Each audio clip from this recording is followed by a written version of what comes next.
सब प्रेम से बोलो, गौरी पुत्र गणेश की जय। ओम नमः शिवाय, हर हर महादेव। हिंदू धर्म में भगवान श्री गणेश जी को प्रथम पूजनीय माना जाता है और वे सभी गणों के स्वामी हैं।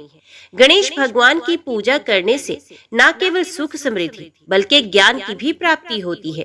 किसी भी नए काम की शुरुआत अगर गणेश भगवान का नाम लेकर की जाए तो वे कार्य सफल होता है। आज के इस वीडियो में मैं आपको सुनाने जा रही हूँ गणेश चतुर्थी की व्रत कथा। उम्मीद करती हूँ कथा का संपूर्ण फल लेने के लिए आप कथा को शुरू से लेकर अंत तक जरूर श्रवण करेंगे, क्योंकि कथाओं का पूरा फल हमें कथाओं को पूरा सुनने से ही मिलता है। आधा अधूरा छोड़ने से हम सिर्फ पाप के भागीदार बनते हैं। तो चलिए आज के इस वीडियो को हम शुरू करते हैं।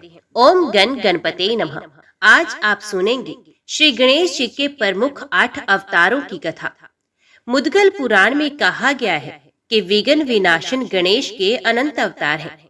उनका वर्णन 100 वर्षों में भी संभव नहीं है। उनमें कुछ मुख्य अवतार हैं।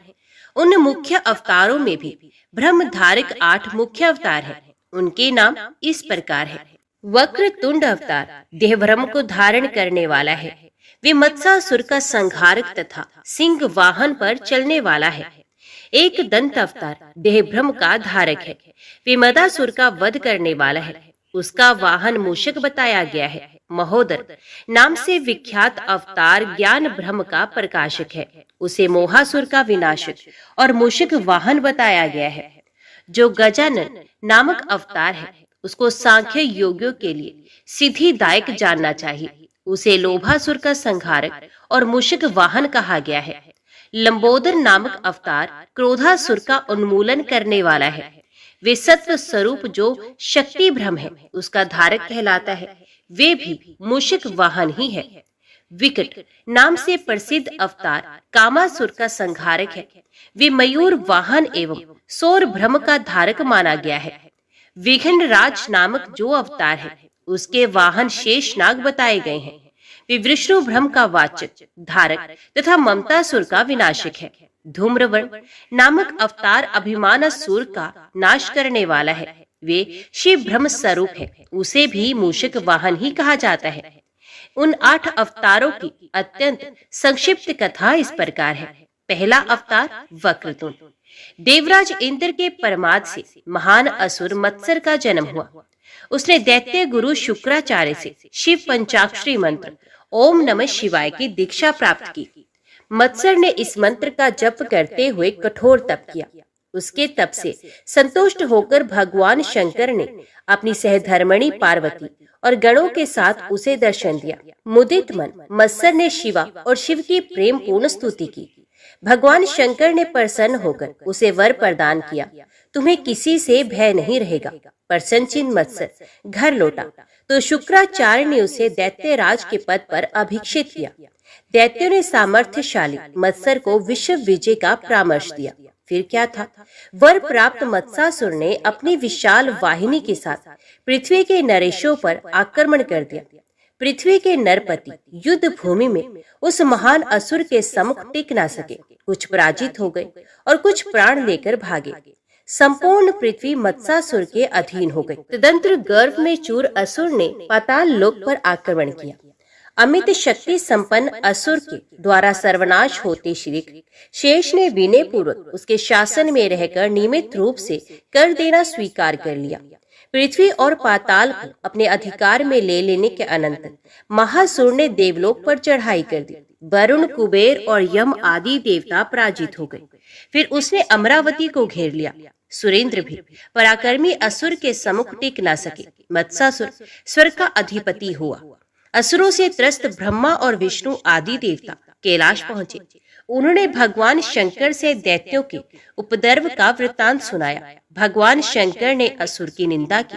ये समाचार जब मत्सर को प्राप्त हुआ तो वे अत्यंत कुपित होकर कैलाश पर जा चढ़ा। त्रिपुरारी ने मत्स्यासुर से युद्ध किया, किंतु उस त्रिलोक के विजयी दैत्य ने भवानीपति को भी पाश में बांध लिया। वे कैलाश का स्वामी बनकर वहीं रहने लगा।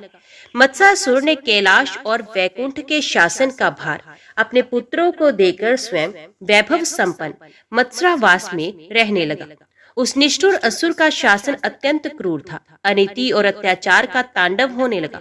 दुखी देवता मत्सासुर के विनाश का उपाय सोचने के लिए एकत्रित हुए। कोई मार्ग ना देखकर वे अत्यंत चिंतित हो रहे थे।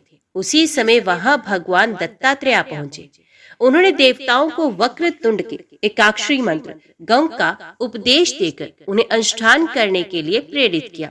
समस्त देवताओं के साथ भगवान पशुपति वक्रतुंड के ध्यान के साथ एकाक्षरी मंत्र का जप करने लगे। उनकी आराधना से संतुष्ट होकर फलदाता वक्रतुंड प्रकट हुए। उन्होंने कहा, आप लोग निश्चिंत हो जाएं, मैं मत्सासुर का गर्भ खर्व कर दूंगा। वक्रतुंड के स्मरण मात्र से गणों के असंख्य सशस्त्र सेना एकत्रित हो गई। वे मत्सासुर की राजधानी पहुंचे। शत्रु द्वार पर आ गए। ये समाचार पाकर अमर से भरे हुए असुर युद्ध के लिए निकल पड़े। किंतु जब उन्होंने असंख्य गणों की विशाल सेना के साथ महाकाय वक्रतुंड को देखा तो वे अत्यंत भयभीत होकर कांपने लगे। पराक्रमी शत्रु से युद्ध उचित नहीं। लौटकर असुरों ने मत्सासुर से कहा। इस पर त्रिलोक विजयी असुर अत्यंत कुपित हुआ।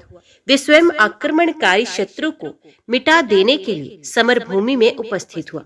उसके आते ही अत्यंत भयानक युद्ध छिड़ गया। 5 दिनों तक वे युद्ध चलता रहा, किंतु किसी पक्ष की विजय नहीं हो सकी। मत्सासुर के 2 पुत्र थे, सुंदरप्रिय और विषयप्रिय। उन दोनों ने समर भूमि में पार्वती वल्लभ को मूर्छित किया ही था कि वक्रतुंड के 2 गणों ने उन्हें मार दिया। मत्सर छटपटा उठा। पुत्र वध से व्याकुल मत्सासुर को असुरों ने समझाया और उसे शत्रु का संहार कर प्रतिशोध लेने के लिए कहा। तब वे रणभूमि में उपस्थित हुआ। वहां उसने वक्रतुंड का अत्यंत तिरस्कार किया। दुष्ट असुर, यदि तुझे प्राण प्रिय है तो मेरी शरण में आ जा, अन्यथा निश्चय ही मारा जाएगा। देव वक्रतुंड ने उससे प्रभावशाली स्वर में कहा। पुत्र वध से आहत भयाक्रांत मत्सासुर भयानकतम वक्रतुंड को देखकर विनय पूर्वक उनकी स्तुति करने लगा। उसकी प्रार्थना से संतुष्ट होकर दया में वक्रतुंड ने उसे अपनी भक्ति प्रदान कर दी। प्रभु कृपा प्राप्त मत्सासुर ने निश्चिंत होकर सुख का अनुभव किया और देवगण आनंद मगन होकर वक्रतुंड की स्तुति करने लगे। देवताओं को पूर्ण स्वतंत्र कर प्रभु वक्रतुंड ने उन्हें अपनी भक्ति भी प्रदान कर दी। प्रलय के अनंतर सृष्टि निर्माण में अनेक व्यवधान उत्पन्न होने पर लोक पितामह ने षडक्षी मंत्र का जप करते हुए गणेश को संतुष्ट करने के लिए कठोर तप करना प्रारंभ किया। उनके तप से प्रसन्न होकर वक्रतुंड प्रकट हुए और विधाता को अभिष्ट वर प्राप्त हुआ। तदंतर वे सृष्टि कार्य में समर्थ हो गए।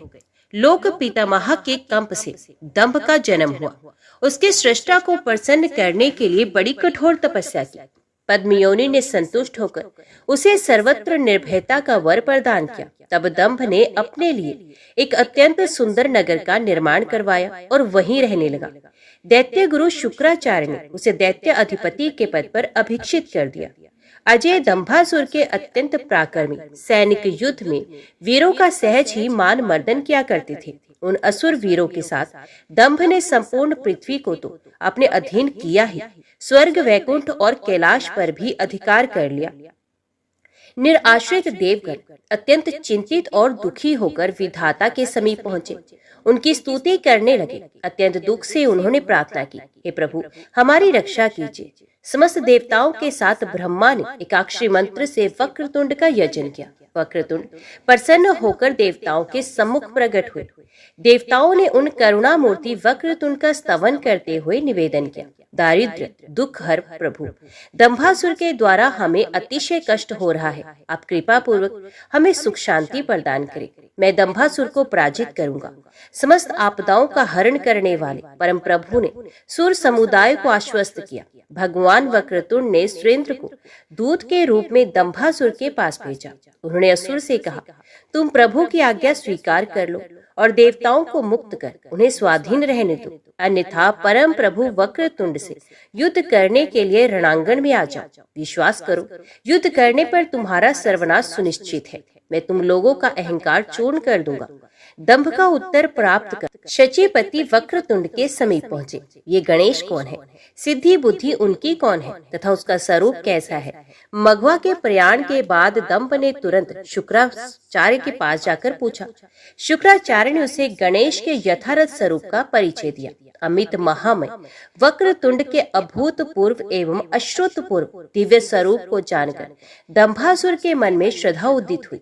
उसने गणेश की शरण जाने का निश्चय किया, किंतु दैत्यगण उसका विरोध करने लगे। दैत्यपति ने सबकी उपेक्षा कर दी और वे नगर के बाहर महोदर महाकाय वक्रतुंड के चरणों पर गिरकर उनकी स्तुति करते हुए उनसे क्षमा प्रार्थना करने लगे। सहज दया में गणेश ने उसे क्षमा कर अपनी भक्ति प्रदान की। देवगण सुखी होकर निश्चिंता पूर्वक आकर अपने अपने कार्य में लग गए। तो बोलो वक्रतुंड भगवान की जय। अभी श्रवण कीजिए दूसरे अवतार एक दंत की कथा। महर्षि च्यवन ने मद की सृष्टि की। मद ने महर्षि चरणों में प्रणाम किया और उनकी अनुमति से वे पाताल में शुक्राचार्य के पास पहुंचा। वहां उसने दैत्य गुरु के चरणों में प्रणाम किया और हाथ जोड़कर दूर खड़ा हो गया। दैत्य गुरु के पूछने पर अपना परिचय देते हुए उसने कहा, प्रभु मैं आपके भाई महर्षि च्यवन का पुत्र हूँ। इस प्रकार आपका भी पुत्र हुआ। मेरा नाम मद है। अब कृपा पूर्वक मुझे अपना शिष्य बना ले। मैं ब्रह्मांड का महान राज्य चाहता हूँ। आप मेरी इच्छा पूरी कर दें। शुक्राचार्य ने संतुष्ट होकर मद को शिष्य बनाना स्वीकार किया। सर्वार्थ को विद आचार्य ने उसे एकाक्षरी विधान से शक्ति मंत्र दे दिया। मद ने अत्यंत भक्ति पूर्वक अपने गुरु के चरणों में प्रणाम किया और उनका आशीर्वाद प्राप्त कर अरण्य में तप करने चला गया। शक्ति ध्यान परायण मद सर्वथा निराहार रहकर तप करने लगा। सहस्रों वर्ष व्यतीत होने पर उसका अस्थि मात्र अवशिष्ट शरीर वल्मीकृत हो गया। उसके चारों ओर वृक्ष उगाए, लताएं फैल गई। असुर के दिव्य सहस्रों वर्षों तक कठोर तप से संतुष्ट सिंह वाहिनी भगवती प्रकट हुई। आदि शक्ति ने उसे सावधान किया तो असुर जगतजनी के चरणों में गिर पड़ा। उसकी स्तुति से प्रसन्न होकर माता ने उसे इच्छा अनुसार वर प्रदान किया। तुम निरोग रहोगे और तुम्हें ब्रह्मांड का निष्कंटक अचल राज्य प्राप्त होगा। तुम्हारी प्रत्येक इच्छा पूरी हो जाया करेगी। परमेश्वरी अंतर ध्यान हो गई। मद प्रसन्न मन से घर लौटा। उसने अपने सुंदर नगर को और भी भव्य एवं सुखद बनवाया। तदंतर उसने प्रमादासुर की कन्या सालसा से विवाह किया। दूर दूर के पराक्रमी दैत्य आकर उसके नगर में रहने लगे। वे अत्यंत आदर पूर्वक गुरु शुक्राचार्य को ले आए। उन्होंने अपने शिष्य मद को राज्य पद पर प्रतिष्ठित कर दिया। सुख सुविधाओं से संपन्न दैत्यराज मद सानंद जीवन व्यतीत करने लगे। उसकी प्राण प्रिया सालसा से 3 पुत्र उत्पन्न हुए, विलासी, लोलु और धनप्रिय। अत्यंत शक्ति संपन्न मदासुर ने पहले संपूर्ण धरती पर अपना साम्राज्य स्थापित किया। फिर उसने स्वर्ग पर चढ़ाई की। इंद्रादिक देव पराजित हो गए। मदासुर स्वर्ग का शासक हुआ। उस असुर ने शूलपाणी त्रिनेत्र को भी पराजित कर दिया। त्रिलोक्य उसके अधीन हो गया। सर्वत्र असुरों का कृत्रिम शासन चलने लगा। पृथ्वी पर स्वाहा स्वधा और वष्टकार आदि समस्त धर्म कर्म लुप्त हो गए।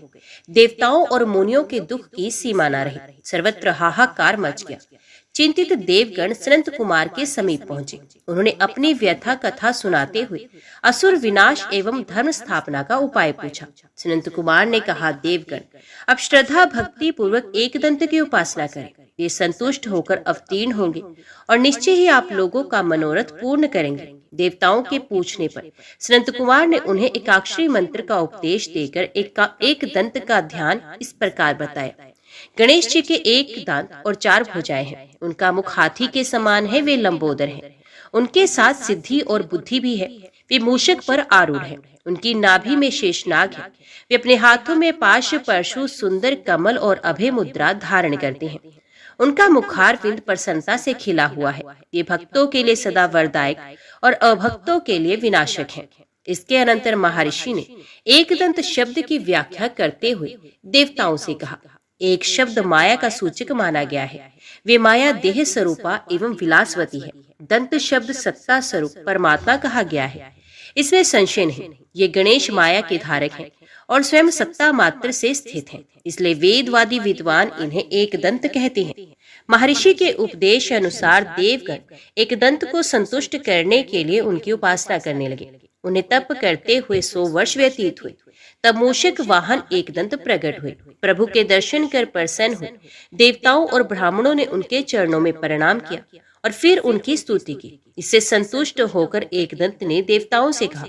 देवताओं ने निवेदन किया, प्रभु, मदासुर के शासन में देवगण स्थान भ्रष्ट और मुनिगण कर्म भ्रष्ट हो गए हैं। आप हमारा विघ्न नष्ट कर हमें अपनी भक्ति प्रदान करें। तथास्तु, एकदंत ने कह दिया। उधर देव ऋषि ने मदासुर के समीप जाकर सूचना दी। ब्राह्मणों ने कठोर तप के द्वारा एकदंत को प्रसन्न कर लिया। एकदंत ने प्रकट होकर उनकी इच्छा पूर्ति का वरदान दिया। अब वे तुम्हारा प्राण हरण करना ही चाहते हैं। मद अत्यंत कुपित हुआ। वे अपनी विशाल सेना के साथ एकदंत से युद्ध करने चला। मार्ग में एकदंत प्रकट हो गए। राक्षसों ने देखा अत्यंत उग्र मूषक आरूढ़ महाकाय नरकुंजन, 4 हाथों में भयानकतम परशु और पाश आदि आयुध। ये मूषक आरूढ़ भयानक नर नाग कौन है? भयाक्रांत असुर कोलाहल करने लगे। दैत्य डर गए। मदासुर ने अपने दूत से कहा, तुम जाकर पूछो वे विकट नर नाग कौन है। दूत ने एकदंत के समीप जाकर उनके चरणों में प्रणाम किया और हाथ जोड़कर अत्यंत आदर पूर्वक उनसे पूछा, मैं त्रिलोक के अधिपति मदासुर का दूत हूँ। मेरे स्वामी आपकी अद्भुत मूर्ति देखकर अत्यंत विस्मित हो गए हैं। वे जानना चाहते हैं कि आप कौन हैं, कहाँ से आ रहे हैं और आपका क्या कार्य है। आप उनका संशय निवारण करें। एकदंत ने हंसते हुए कहा, मैं स्वानंद वासी हूँ और अभी स्वानंद से ही यहाँ मदासुर का वध कर देवताओं को सुख प्रदान करने के लिए आया हूँ। तुम अपने स्वामी से कह दो, यदि जीवित रहना चाहता है तो देवताओं का अद्वेष छोड़कर मेरी शरण में आ जाए, अन्यथा मैं उसका वध अवश्य करूंगा। दूत ने जब एकदंत का संदेश मदासुर को दिया तो उसे नारद जी की बात स्मरण हुई। उसने एकदंत के कर कमलों में अमित तेजस्वी परशु और पाश देखा। इतने पर भी महाक्रूर असुर मद युद्ध के लिए प्रस्तुत हो गया। आह, मदासुर ने अपने धनुष की प्रत्यंचा पर शर रखा ही था कि तीव्र परशु उसके वक्ष में प्रविष्ट हो गया। असुर पृथ्वी पर गिरा और मूर्छित हो गया। कुछ ही देर बाद सचेत होने पर उसने परशु उठाकर देखना चाहा, पर वे दिव्य अस्त्र उसके हाथ से छूटकर एकदंत के कर कमलों में लौट गया।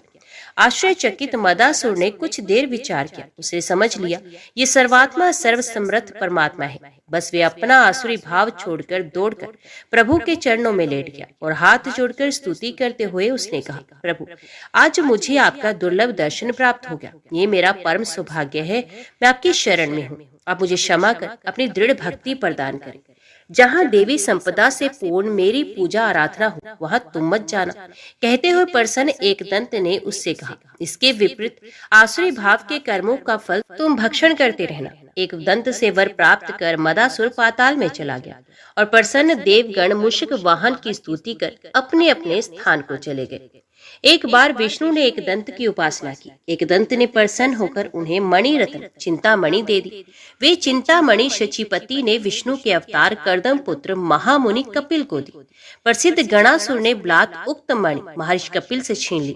कपिल की प्रार्थना पर गणेश ने आश्रम पर आए कुपित गणासुर का शिरच्छेद कर वे मणि पुनः कपिल देव को लौटा दी। महाविरक्त कपिल ने उक्त चिंतामणि अत्यंत आदर पूर्वक त्रिलोक के पावन एकदंत के गले में पहना दी। तो बोलो, एकदंत भगवान की जय। अभी श्रवण कीजिए महोदर अवतार की कथा। प्राचीन काल में तारक नामक अत्यंत दारुण असुर हुआ। ये ब्रह्मा के वरदान से त्रिलोक का स्वामी हो गया। उसके शासन काल में देवता और मुनि अत्यंत पीड़ित थे। वे वनों में रहकर अत्यंत कष्ट सहते हुए अपना जीवन व्यतीत करते थे। देवताओं और ऋषियों ने बहुत समय तक शिव और शिवा का ध्यान किया। भगवान शिव समाधि में थे। इस कारण देवता और मुनियों ने माता पार्वती की शरण ग्रहण की। माता पार्वती अत्यंत रूपवती युवती भिलनी के रूप में शिव के आश्रम में गई। वे सुगंधित पुष्पों का चयन करती हुई मोह उत्पन्न कर रही थी। त्रिनयन की समाधि टूटी।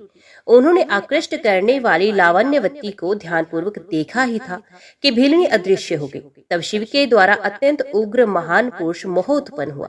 वे अत्यंत सुंदर और मानी था। ध्यान से पार्वती की लीला समझ भगवान शंकर ने कुपित होकर कामदेव के शरीर को दग्ध कर दिया। शाप मुक्त होने के लिए कामदेव ने महोदर की उपासना की। महोदर प्रकट हुए।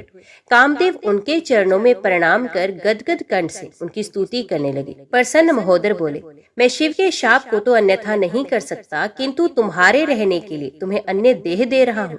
ऐसा कहकर उन्होंने कामदेव के निवास योग्य शरीर एवं स्थानों का यौवर्णन किया। महामते, यौवन नारी और पुष्प तुम्हारे सुंदर वास स्थान है। गान, मकरंद रस, पक्षियों के मधुर कलरव, उद्यान, वसंत और चंदन आदि तुम्हारे सुंदर आवास है। विषयासक्त मनुष्यों का संग, अंगों का दर्शन, मंद आयु, सुंदर वास, नए वस्त्र, आभूषण आदि ये सब मैंने तुम्हारे लिए नाना प्रकार के शरीर निर्मित किए हैं। इन शरीरों से युक्त होकर तुम पहले की ही भांति शंकर आदि देवताओं को भी जीत सकोगे। इस प्रकार तुम्हारे मनोभू और स्मृत्युभू आदि नाम भी होंगे। कामदेव की प्रार्थना पर दया में गणेश ने पुनः कहा, श्री कृष्ण के अवतरित होने पर तो उनका पुत्र प्रद्युम्न होगा। शिवपुत्र कार्तिकेय ने षडक्षर विधान से गणेश को प्रसन्न किया और सद्य फलदाता गणेश ने प्रसन्न होकर उन्हें वरदान दिया, तो तारकासुर का वध करेगा। और फिर कार्तिकेय ने तारक को मारकर देवताओं को संतोष प्रदान किया। असुर गुरु शुक्राचार्य ने मोहासुर का संस्कार कर उसे दीक्षा दी। उनके आदेश अनुसार मोहासुर ने सूर्य को प्रसन्न करने के लिए निराहार रहकर दिव्य सहस्र वर्षों तक कठोर तपस्या की। उस तप से संतुष्ट होकर सूर्यदेव प्रकट हुए। मोहासुर ने उनके चरणों में प्रणाम कर षोडशोपचार से उनकी पूजा की और फिर हाथ जोड़कर वे सूर्यदेव की स्तुति करने लगे। प्रसन्न सूर्यदेव उसे रोगहीन और सर्वत्र विजयी होने का वर प्रदान करके अंतर्ध्यान हो गए। वर पाकर हर्षमगन हुआ। असुर अपने स्थान पर लौटा। शुक्राचार्य ने उसे दैत्यराज के पद पर अभिषिक्त कर दिया। महान असुरों का सम्राट होते हुए मोहासुर ने त्रिलोक्य पर अधिकार किया। देवता और मुनि पर्वतों पर अरण्यों में छिप गए। मोहासुर अपनी परम रूपवती पत्नी मदिरा के साथ सुखपूर्वक जीवन व्यतीत करने लगा।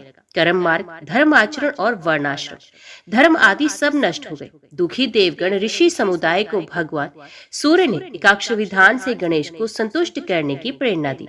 देवता और मुनिगण अत्यंत कष्ट सहकर श्रद्धा भक्ति पूर्वक मूषक वाहन की उपासना करने लगे। इससे प्रसन्न हो महोदर प्रकट हुए। देवता और मुनियों की स्तुति से अत्यंत संतुष्ट होकर उन्होंने उन्हें आश्वस्त करते हुए कहा, मैं मोहासुर का वध करूंगा, आप लोग निश्चिंत हो जाएं। मूषक वाहन महोदर मोहासुर से युद्ध के लिए प्रस्थित हुए। ये समाचार देवऋषि ने मोहासुर को दे दिया। साथ ही उन्होंने अनंत पराक्रमशील, सर्वसमर्थ एवं सर्वाधार महोदर का सत्य स्वरूप भी उसे समझाया और उसे उनकी शरण ग्रहण करने की प्रेरणा दी। दैत्य गुरु शुक्राचार्य ने भी उसे महोदर की शरण लेने का ही शुभ परामर्श दिया। उसी समय महोदर दूत विष्णु ने उपस्थित होकर मोहासुर से कहा, अचिंत्य शक्ति संपन्न प्रभु महोदर को तुम्हारी मैत्री अभीष्ट है। यदि तुम महोदर की शरण ग्रहण कर देवताओं, मुनियों, ब्राह्मणों एवं सद्धर्म प्रायण स्त्री पुरुषों के सुख पूर्वक जीवन यापन करने में कभी व्यवधान उपस्थित न करने का वचन दो, तो दया में प्रभु तुम्हें क्षमा कर दे, अन्यथा रणांगण में तुम्हारी रक्षा असंभव है। मैं अखंड ज्ञान संपन्न महोदर की शरण लेता हूँ। अहंकार शून्य चित्त से मोहासुर ने अत्यंत आदर, प्रेम और विनय पूर्वक विष्णु से निवेदन किया, आप परम प्रभु महोदर को मेरे नगर में लाकर मुझे उनके सादर अभिनंदन का दुर्लभतम अवसर प्रदान करें। महोदर ने मोहासुर के नगर में पदार्पण किया। मोहासुर ने उनका भूतपूर्व स्वागत किया। उसने प्रभु की श्रद्धा भक्ति पूर्वक पूजा और गदगद कंठ से स्तुति की। असुर ने महोदर की प्रत्येक आज्ञा के पालन का वचन किया। सहज कृपालु महोदर ने उसे अपनी दुर्लभ भक्ति प्रदान कर दी। मोहासुर के शांत होने से देवता, ऋषि, ब्राह्मण एवं सद्धर्म परायण स्त्री पुरुष सभी सुखी हो गए। देवता और मुनि महोदर प्रभु का स्तवन एवं जय जयकार करने लगे। तो बोलो, महोदर भगवान की जय। अभी श्रवण कीजिए गजानन अवतार की कथा। एक बार धन अधिपति कुबेर कैलाश पहुंचे। वहां उन्होंने शिव शिवा का दर्शन किया। अमित सौंदर्यशालिनी परम सती शिवा कुबेर को अपनी ओर लुब्ध दृष्टि से निहारते देख अत्यंत क्रुद्ध हो गई। जगत जननी की कोप दृष्टि से भयभीत कुबेर से लोभासुर उत्पन्न हुआ। वह अत्यंत पराक्रमी और प्रतापी था। लोभासुर ने दैत्य गुरु शुक्राचार्य से पास जाकर उनके चरणों में प्रणाम किया। आचार्य ने उसे पंचाक्षरी मंत्र की दीक्षा देकर तप करने की प्रेरणा दी। लोभासुर गुरु चरणों में आदर पूर्वक प्रणाम करके वन में चला गया। निर्जन अरण्य में जाकर असुर ने स्नान आदि से निर्वृत्त हो भस्म धारण किया। फिर वे पार्वती वल्लभ शिव का ध्यान करता हुआ पंचाक्षरी मंत्र का जप करने लगा। वे सर्वथा निराहार रहता था। इस प्रकार दीर्घ काल तक अखंड तप करते रहने से उसका शरीर वाल्मीकि से आवृत हो गया। दिव्य सहस्त्र वर्षों तक तप करने के अनंतर करुणामय शिव उसके सामने प्रकट हुए। लोभासुर देवादिदेव महादेव के चरणों में प्रणाम कर उनकी स्तुति करने लगा। प्रसन्न फणभूषण ने उसे अभीष्ट वर प्रदान करते हुए सबसे निर्भय कर दिया। सर्वथा निर्भय लोभासुर ने प्रमुख दैत्यों को एकत्रित किया। वे सभी लोभासुर का समर्थन करने लगे। उन असुरों के सहयोग से लोभासुर ने पृथ्वी पर अपना एक क्षत्र राज्य स्थापित किया। फिर उसने स्वर्ग पर आक्रमण किया। वज्र आयुध पराजित हो गए। लोभासुर स्वर्गाधिप बना। प्राचीन सुरेश से अपनी व्यथा कथा श्री विष्णु से कह सुनाई। श्री विष्णु असुर नाश के लिए चले। युद्ध हुआ। वर प्राप्त असुर के सम्मुख श्री विष्णु भी टिक न पाए, पराजित हो गए। विष्णु तथा अन्य देवताओं के रक्षक महादेव हैं। ये सोचकर लोभासुर ने अपना दूत शिव के पास भेजा। दूत ने उनसे कहा, आप परम पराक्रमी लोभासुर से युद्ध कीजिए या कैलाश उनके लिए रिक्त कर दीजिए। भगवान शंकर को उसे अपना दिया हुआ वर स्मरण हो आया और वे कैलाश त्याग कर सुदूर आरण्य में चले गए। लोभासुर के हर्ष की सीमा न रही। उसके शासन में समस्त धर्म कर्म समाप्त हो गया। पापों का नगन तांडव होने लगा एवं ब्राह्मण और ऋषि मुनि यातना सहने लगे। रैभ्य ने देवताओं को गणेश उपासना का परामर्श दिया। देवगण आदि देव गजमुख की आराधना करने लगे।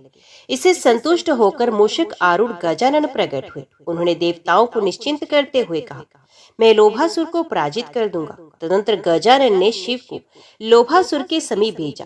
वहां शिव ने असुर से स्पष्ट शब्दों में कहा, तुम गजमुख की शरण ग्रहण कर शांतिपूर्ण जीवन व्यतीत करो, अन्यथा युद्ध के लिए तैयार हो जाओ। इसके अनंतर शिव ने लोभासुर को गजमुख महात्म्य सुनाया। उसके गुरु शुक्राचार्य ने भी उसे गजानन की शरण लेना कल्याणकर बतलाया। लोभासुर ने गणेश तत्व को समझ लिया। फिर तो वे परम प्रभु के चरणों की वंदना करने लगा।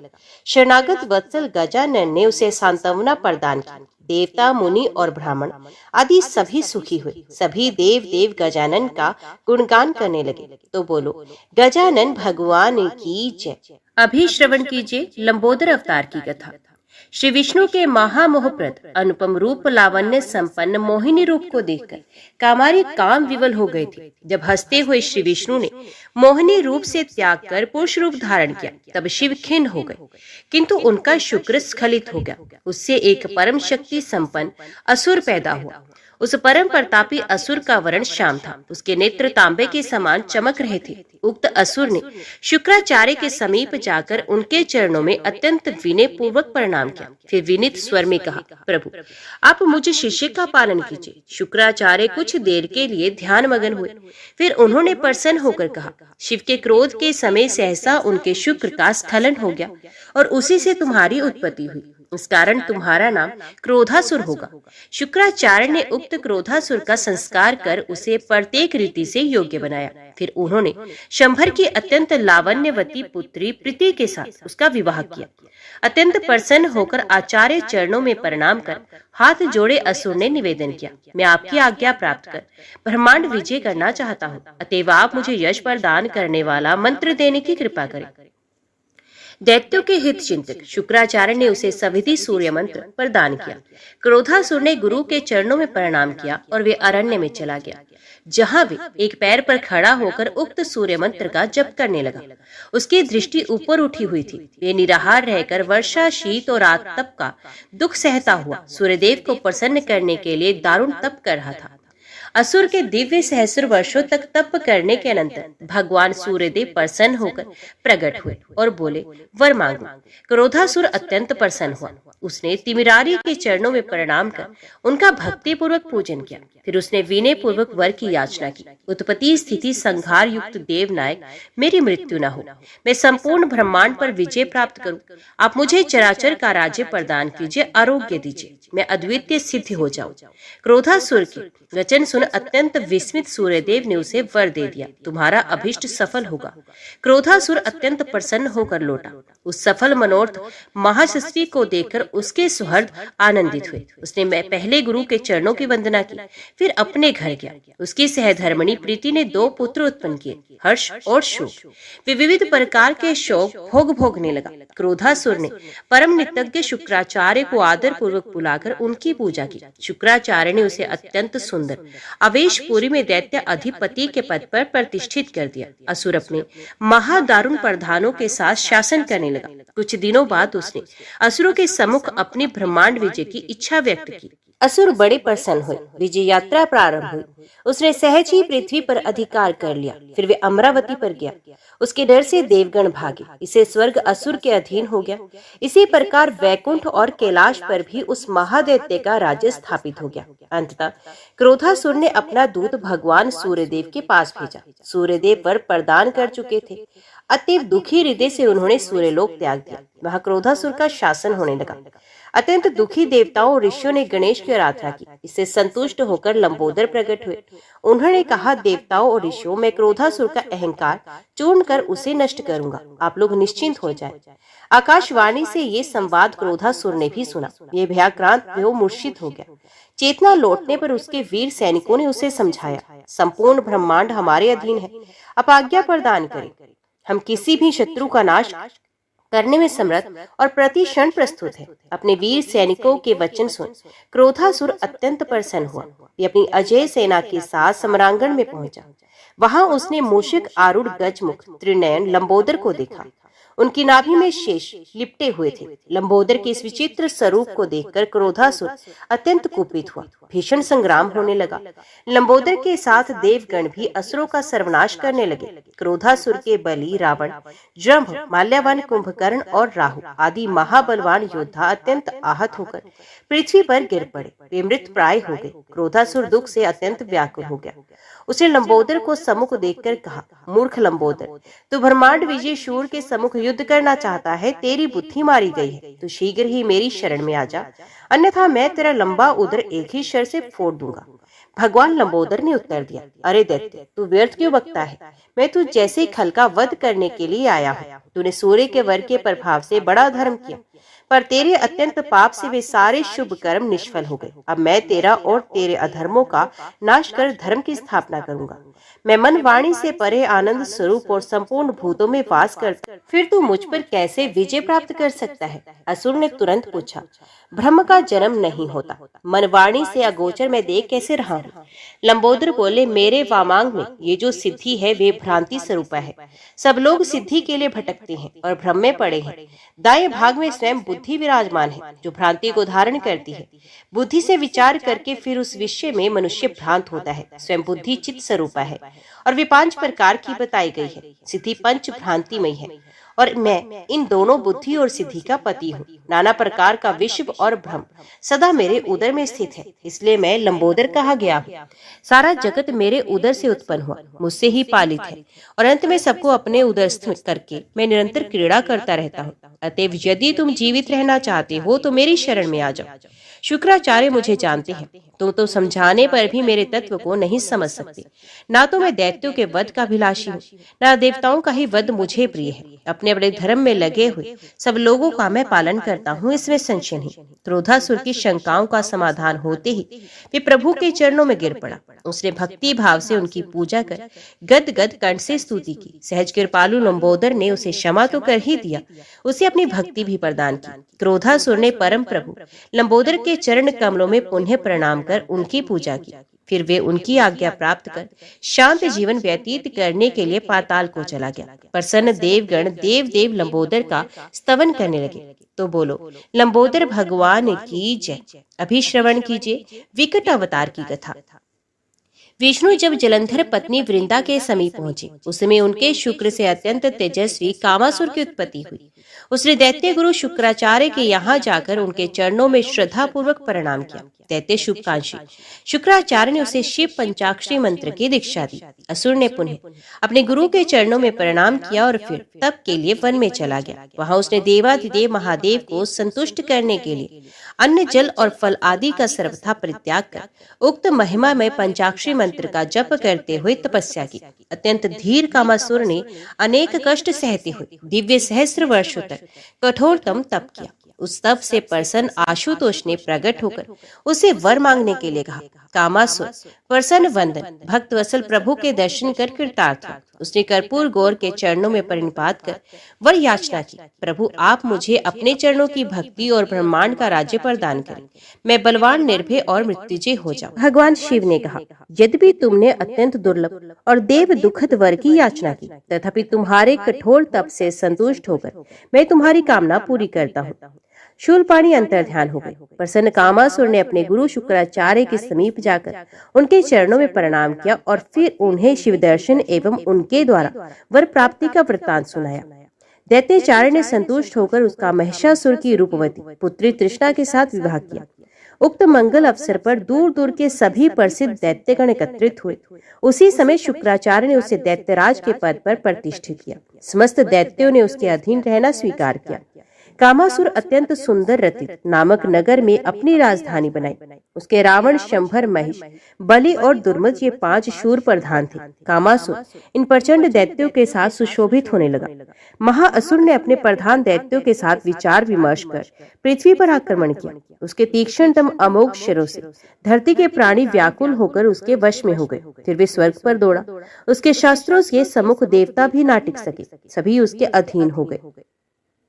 वर प्राप्त कामासुर ने कुछ ही समय में त्रिलोक्य पर अधिकार प्राप्त किया। उसने समस्त धर्म कर्मों को नष्ट कर दिया। छल कपट और झूठ सर्वत्र व्याप्त हो गए।